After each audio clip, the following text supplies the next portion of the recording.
Pluie du matin n'arrête pas les nettoyeurs ligériens. Ce qu'on va faire donc ce matin, donc ramassage. Là, vous voyez que le niveau de la Loire a quand même pas mal monté, donc ça va pas être super évident. Faites attention surtout à vous, n'allez pas trop loin en fait.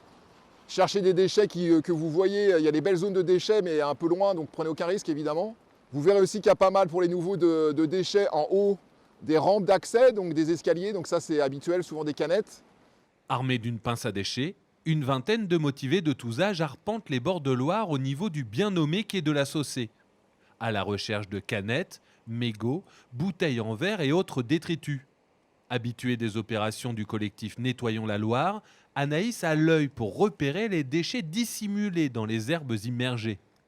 C'est pas visible forcément pour les piétons et tout, mais il y a plein de lingettes nettoyantes là, et ça se prend énormément dans la végétation, et c'est très mauvais pour les petites bêtes de la Loire, et ça se ramasse très mal. Donc voilà, et la pince c'est bien pratique, mais voilà, j'ai aussi les gants parce qu'à un moment donné, il faut des fois y aller avec les gants.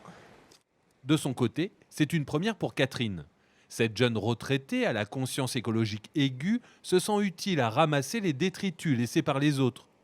Dans une démarche proche du mouvement Colibri, Catherine fait sa part, à son échelle et avec ses moyens, dans l'espoir que d'autres citoyens et citoyennes suivront. On ne peut pas dire que c'est uniquement les politiques, etc. C'est tout le monde qui doit agir, tout le monde.